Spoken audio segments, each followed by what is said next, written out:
This brings me to my next topic, the next question you mentioned earlier, influencer marketing. I'm a big proponent and not proponent, I'm a big believer in the fact that influencer marketing and influencer everything, it's the way to go for any type of company that sells anything. And if you have the company, you're going to sell something. Because that they have a company, you gotta, whether it's a service, a product, an idea, a marketplace, you're selling something. You will always sell something. The importance of having influencers on your team, and you're a wonderful example of what an influencer could do for a company. Increase, take their brand recognition to the next level, bring a lot more attention and recognition in a great way to the brand. So talk to me a little bit about the importance of influencer marketing. I'd like to hear your take on this. Yeah. Well, you couldn't have asked a better person. I'm very intimately acquainted with all different types of influencer marketing. So I moved an influencer into a building when I was marketing in multifamily, and I got to speak about it at AIM. It was a big, big move. We gave her a free apartment for 9 months in exchange for content. It was wildly successful. And she was what you traditionally think of as an influencer. She's a great photographer. She did fashion stuff. She did home decor. She did sustainable living. And it was predominantly Instagram based, really good YouTube following as well. And that worked really, really well at the time. This is 2019, before TikTok took off, before we were home from COVID. And I believe that influencer marketing has transformed a lot in the last 2 years. The type of content that people are looking for is a lot different. The days of those glossy perfection Instagram photos, I think, are dying. I mean, there's still a place for them in some industries like fashion and home decor and that kind of stuff. But when it comes to like the value exchange and information or software companies, B2B, honestly, even the apartment industry, like people are looking for something different now. They're looking for authenticity. And the problem with just the traditional way of hiring an influencer, paying them $500 for a photo, you're missing a lot of authenticity. You see that little sponsored thing or paid partnership with, or it's like very obvious that like they don't actually use that protein shake. They're just doing this for money. And so what I've seen, and this is probably, it makes a lot more sense for like NOC or B2B company. But what I've seen a lot more is instead of focusing on these one-off deals with influencers, integrating the idea of influencers or micro influencers into your entire strategy. I posted something about this the other day about how hiring people with a LinkedIn following, an engaged LinkedIn following to your company is an investment in influencer marketing. And it works if the person that you bring in is a subject matter expert in a topic that your customers are interested in that also directly ties to your product. If I was a subject matter expert in interior design and I came in and was posting interior design stuff and working at NOC, it wouldn't have worked. It would have been like, okay, yeah, great. I like your interior design stuff. That has nothing to do with your company. And that's kind of an interesting thing that I need to figure out for my personal brand now. Like, what do I talk about? So I'm not going to be, you wanted to ask me this question. I'm moving to a company that's not actually in multifamily. And so now I'm not going to be posting about multifamily marketing. I'm probably going to be posting about marketing, advocating for yourself as a woman in tech and in your career. Those are the type of things that I'll be posting about. And those are the things that I'm really passionate about. But it truly is like, for example, we have a lot of tech companies have people assigned to do cold outreach, whether they're on the sales team or they're the business development representative or sales development representative. They reach out and like try to get people to have a demo with them. And I don't know about you, but I delete all those emails. I get a lot of those emails too, because I'm in marketing. There's a lot of softwares. I'm sure every business is like this, that out there, and they're trying to, get my business. And I don't have interest. They haven't created the demand for me. If the name of their product was literally something I was searching for right now, maybe the 1% chance that I'm actually in the market for your product, great.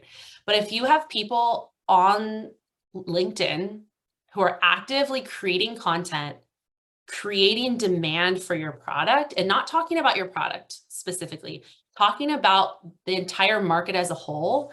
And then every once in a while, positioning your product to exactly where it fits in that market as a whole, then you're creating demand. You're moving people from like, oh, I don't know about your solution. Also, I don't know that I have this problem that your solution solves. You're moving them down the funnel at scale. That's so much more scalable than individually emailing 1,000 people. I will ask you a favor. Could you say it louder for the kids in the back out there? You know, it's so funny. One of the things that I was asked to do a while ago from a previous boss that's no longer at Knock, he was like, we really need an employee advocacy program. I was like, hell yeah, we need an employee advocacy program. That's great. It's really great when we talk about, like you talk about recruiting a lot. And like, if you have your employees posting content on social media about your business, that's so beneficial to your business. However, people who don't post or create content already, like the chances of them doing it are low. If they do it, it'll probably be like a couple times and then it'll trickle off. Unless you have someone actively managing it and they're like, oh, they're making me post again and it feels inauthentic. But if you're looking at someone before you hire them and you're like, okay, this person has all the hard skills I need, all the soft skills I need. Oh, and also they create content daily on this important platform where my customers already are. And I'm guessing they're still going to continue to create that content. You need to look at that and you need to pay for that.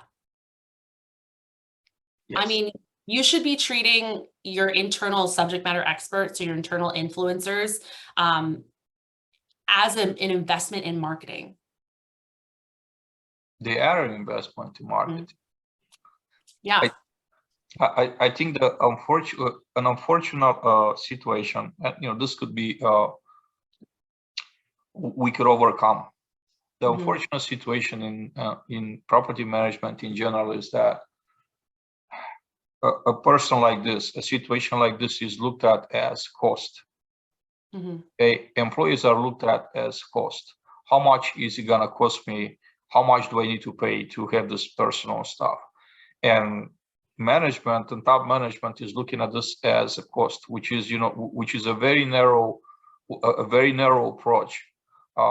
An employee could bring so much value into your organization. Look at their output and what type of value they're bringing to the organization. If you're just gonna worry about the salary and benefits that you're going to pay, I don't think that you're gonna get too far, too fast, or you're gonna be ahead of the game. You're always gonna be the type of company that will play and catch up, and the top top runners are gonna understand, they're gonna embrace, they're gonna attract most of the talent, and then you will have to be left with whatever's left after the best talent goes to those top companies. I think one of the I won't want to say problem, but something that I've been seeing, and I'm going to speak specifically on B2B right now, not B2C, because I believe it's different in B2C. In B2B marketing, the way we measure marketing is inherently flawed. In B2C, it's different. In B2C, like if you're renting an apartment, it's very easy to track. Generally, a consumer finds something online in some space, they click through, to an action. It's very easy to measure that through attribution software, through your links, through your UTM codes, through your dynamic number insertion, all that. It's totally pie. It's easy. B2B is very challenging because B2B is a situation where there's a lot of different buyers, and there's, for one company, there is a lot of behind closed doors conversations. There's a lot of screenshots of something and sending it through Slack. There's a lot of things that are impossible to track through attribution software. So what happens is companies don't invest in them. They can't see the value in them because they're not trackable. And what marketing software companies have taught us in the B2B space is that if it doesn't show up in your tracking, then it didn't do it. Like, it doesn't exist. It doesn't matter. And so we see all these things that we know work as an individual because we know how we buy as a commodity. Like an influencer is a commodity.